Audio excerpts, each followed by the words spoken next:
Smart commerce and management hub లో ఇవ్వాలి మనం టైప్స్ ఆఫ్ రీసెర్చ్ మీద ఒక ఎంసీక్యూ చూద్దాము. ఇది చాలా చాలా ఇంపార్టెంట్.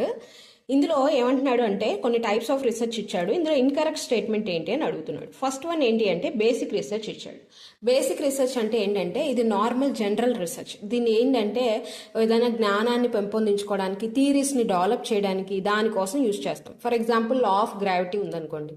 ఎందుకు గ్రావిటేషనల్ ఫోర్స్, ఎందుకు ఎర్త్ అనేది అట్రాక్ట్ చేస్తుంది, కిందకే ఎందుకు పడుతుంది యాపిల్, పైకి ఎందుకు పడట్లేదు అని చెప్పేసి బేసిక్గా దీన్ని రీసెర్చ్ చేశారనుకోండి, దీన్ని బేసిక్ రీసెర్చ్ అంటారు. ఇది అన్ని రీసెర్చెస్కి బేస్ అనమాట.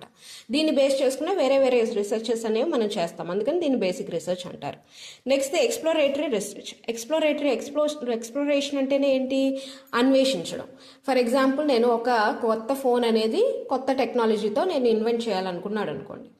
సో దానికోసం ఒక శాంపుల్ ఆఫ్ పీపుల్ని తీసుకుని నేనేం చేశానంటే వాళ్ళకి ట్రెండ్స్ మార్చి, ప్యాటర్న్ మార్చి, అలాగే ఇలా ఉంటే ఎలా ఉంటుంది, ఎటువంటి టెక్నాలజీ మీకు నచ్చుతుంది, ఇలా నేను రీసెర్చ్ చేస్తున్నాను అనుకోండి, దాన్ని ఎక్స్ప్లోరేటరీ రీసెర్చ్ అంటారు. ఎక్స్ప్లోరేషన్ అంటే అన్వేషించడం.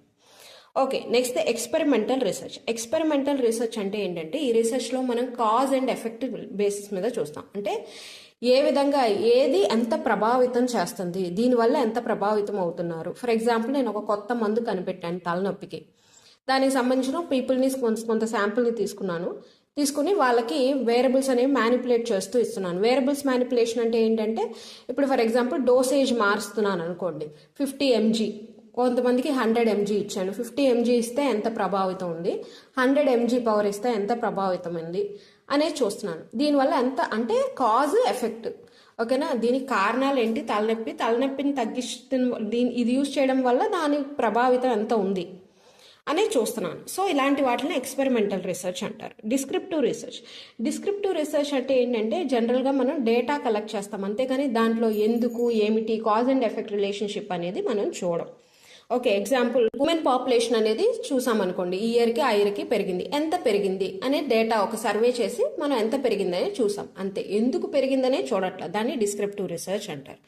ఇక్కడ అన్ని కరెక్ట్గానే ఇచ్చాడు. బేసిక్ రీసెర్చ్ అంటే general knowledge, exploratory research trend patterns, experimental research అంటే మ్యానిపులేటింగ్ వేరియబుల్స్ అన్నీ కరెక్ట్గా ఇచ్చాడు. కానీ డిస్క్రిప్టివ్ రీసెర్చ్ అంటే కాజ్ అండ్ ఎఫెక్ట్ రిలేషన్షిప్ అని ఇచ్చాడు. కాజ్ అండ్ ఎఫెక్ట్ రిలేషన్షిప్ దేనికి చెప్పాను? Experimental research. కాబట్టి ఇక్కడ ఇన్కరెక్ట్ స్టేట్మెంట్ ఏంటి అంటే 4 అనమాట. Thank you. Thanks for watching.